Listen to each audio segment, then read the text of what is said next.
Hello, everyone, and welcome to part 2 of the Programming in R language series. In this video, we will talk about functions. We will also talk about parts of a function. And we're going to get to write our own function using conditional statements. Afterward, we will write our own function um, using names and creating names with that function. So what is a function? It is a set of instructions that you want to use to perform once or more in a program. Instructions come in form of inputs. These are called parameters or arguments. We also say that a function returns an output to use. So parameters and arguments are going to be essential when writing a function. There you go in the parentheses of the function. It is best practice to name functions by using verbs and snake case.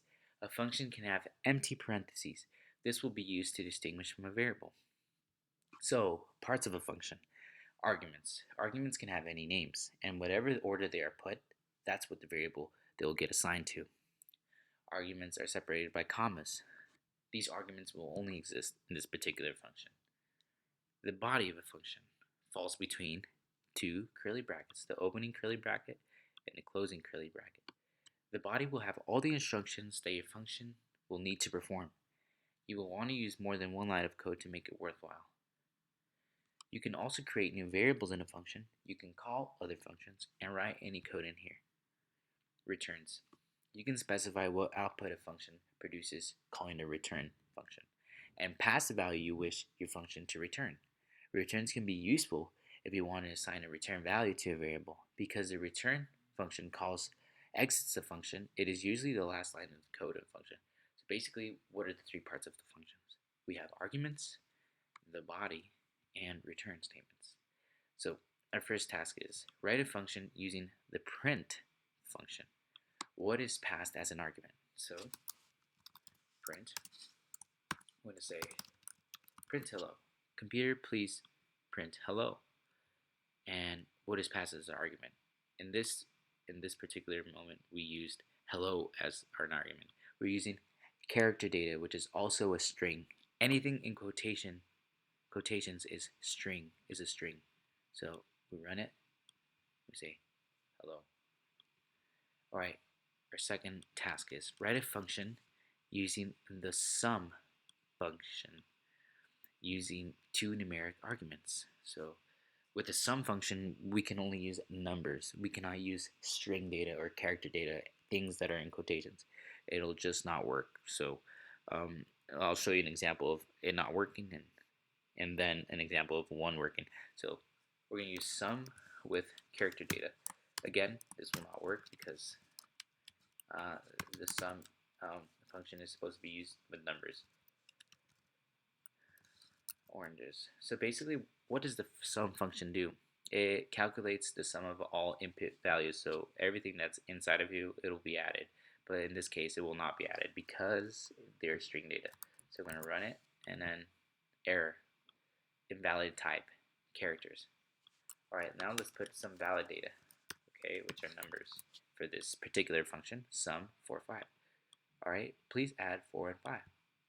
We get 9. So write a function using two numeric arguments. Nice. Alright. Clear this. And in this video, we just talked about built-in functions in R, which were, for example, print and sum. These are functions that are already part of the R environment. They are limited. That's why we can install packages to RStudio. Simply by writing the instructions on the script window, we can install packages. It is an important thing to note that we will be installing the stringer library by using this line of code. We'll paste it here. I will not do it because I already did it, but you just paste it in your script and it'll download the library and you'll see the results here. And this only needs to be done once after we run the library. And if we want to use the stringer library in a particular session, we use this line of code and we add it to our session on the very top. I'll put more information about the stringer library, what it can do, under the description, along with the link. So we're going to write our next task. The paste function concatenates or combines characters into one value. Write a function using the paste function. So Concatenating means combining characters or combining data. So write a function using the paste function. So we're going to say paste. We'll start off with a string, hello, and then there. Again, we're using 2 arguments, and since we're using 2 arguments, we're going to use a colon. So hello there. 2 arguments are hello there in character data strings. So we get hello there with a space. That's what paste does. Combines characters into one value. Another thing to notice is if we use paste 0, it'll do the same thing except with no space between characters. So we get hello, no space there. With paste, we can also use numbers. So we can say 4 and 5, paste, and we'll run it, 4 and 5. Nice. So we're going to write our first conditional statement function. So what are conditional statements? Conditional statements are a way to organize and control the flow of execution. Conditional statements allow us to specify different chunks of code to run when given different contexts.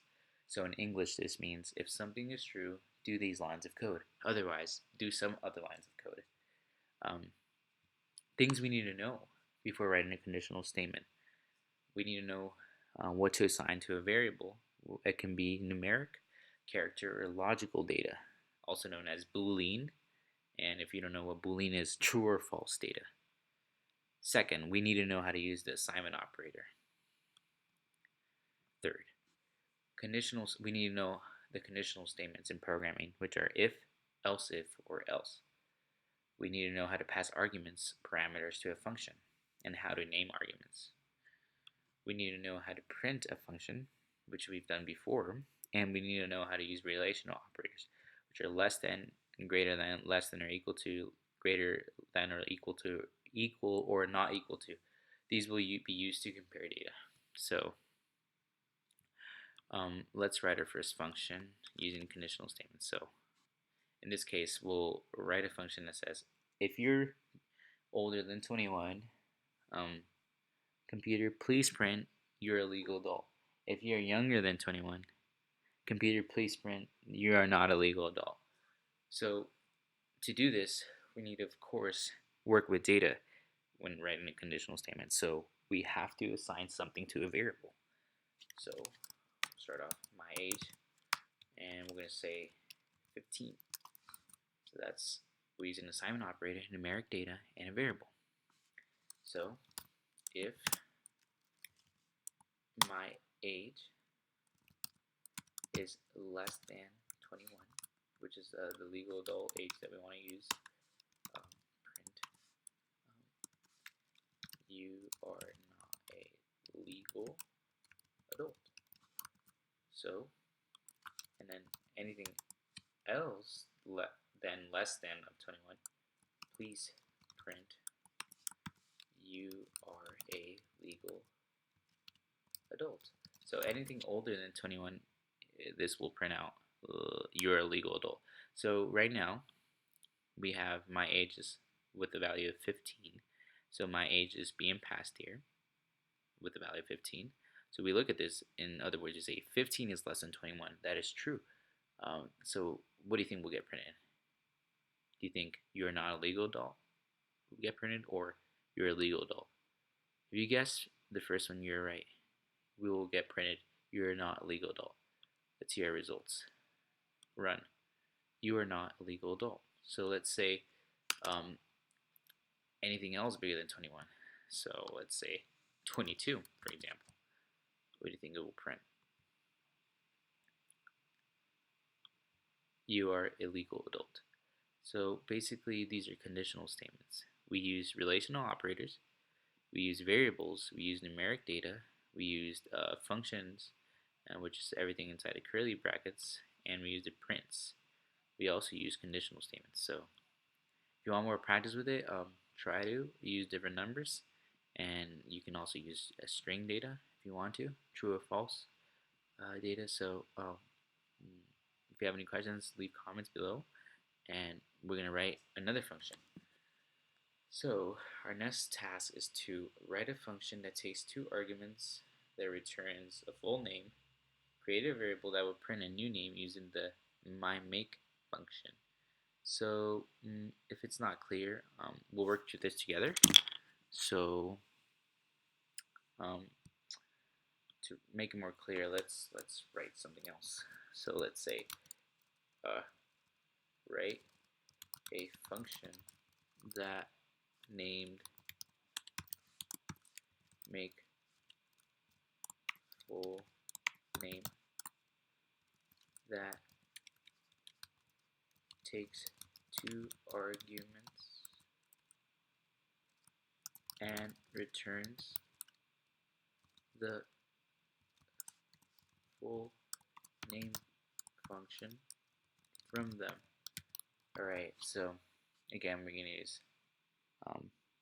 string data in this case, and we're going to use we're going to have to know how to pass arguments, and we're going to print new name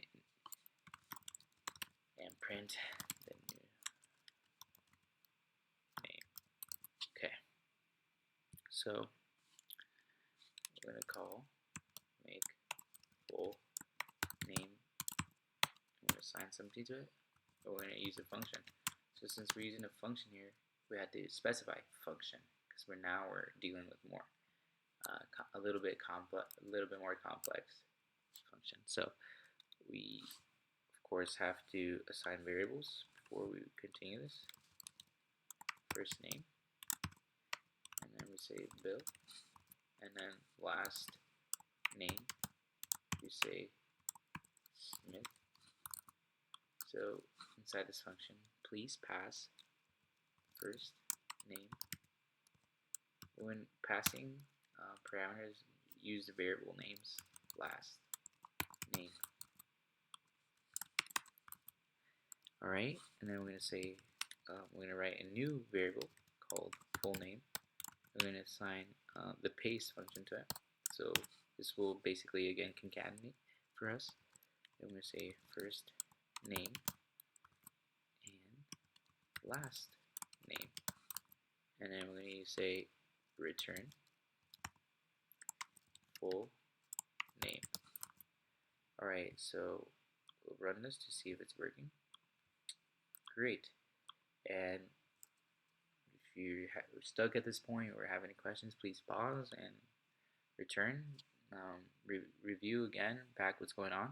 So we have function passing arguments first and last name from here. So your data has Bill, Smith. Paste it, and we make a new variable call using these two strings, Bill and Smith, and then we return it. So let's call the make full name function with values John and then Doe. So we're going to create a new name using this function, and we're going to use our return statement for that. Actually, we're going to use the make full function. Sorry about that. So we're going to create a new name, so new name, and we're going to grab the information from the make full function. Make full name, and then we're going to put our two strings. So we're going to say John, Doe, and we're going to run it and see what's going on. Works, and then we're going to print our result, our new name. So let's see, John Doe. Great. So we look back, we started off with Bill Smith, and we created a function that allowed us to be flexible with the program. So we can just say Jane Doe, and then we run it again. We say Jane Doe. Alright, if you have any questions, please leave them in the comment below, and I'll see you in the next video where we talking about vectors in R.